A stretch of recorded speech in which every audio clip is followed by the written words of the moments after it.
Bonjour, c'est Ayeline. Aujourd'hui, je vais vous montrer comment mettre un bouton pression. C'est simple et rapide. Pour cela, il vous faut un kit. Celui-ci, je l'ai trouvé chez Lidl.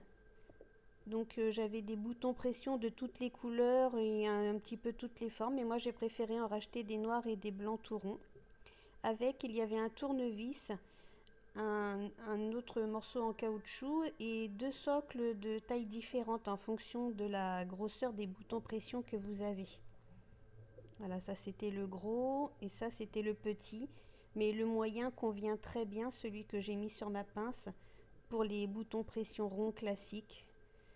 Voilà la pince. Donc la partie métallique, c'est pour mettre les parties extérieures des boutons pression et la partie en caoutchouc, c'est pour presser la partie mâle ou femelle, puisque le picot extérieur va ressortir et ça l'écrasera. Voici une partie mâle. Ça, c'est la partie arrière avec le picot. Et ça, c'est la partie femelle. Pour un jeu complet, il vous faut une partie femelle, celle-ci, une partie mâle et deux parties extérieures. Vous avez plusieurs formes, comme là par exemple en forme de cœur, il y en a en forme d'étoile, il y en a plusieurs diamètres différents. C'est là qu'intervient le diamètre du socle. Donc moi là j'ai le moyen, le métallique, il convient bien au bouton classique de forme ronde ou cette forme de cœur.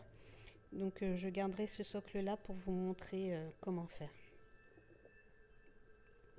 Donc pour la partie pratique, vous enfoncez une partie extérieure, vous faites dépasser le picot du tissu. Vous y enfoncez une partie mâle ou femelle. Ensuite, vous prenez la pince, vous mettez le socle métallique sur la partie extérieure. On enfonce la partie extérieure dans le tissu pour écraser le picot. La partie mâle ou femelle, on rajoute sur le picot. On écrase.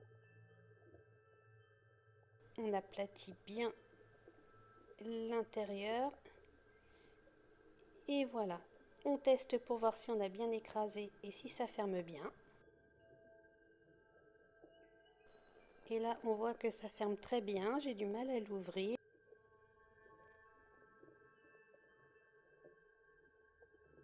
Voilà, donc c'est parfait. Maintenant c'est à votre tour d'essayer. J'espère que ce tuto vous aura été utile et je vous dis à très bientôt.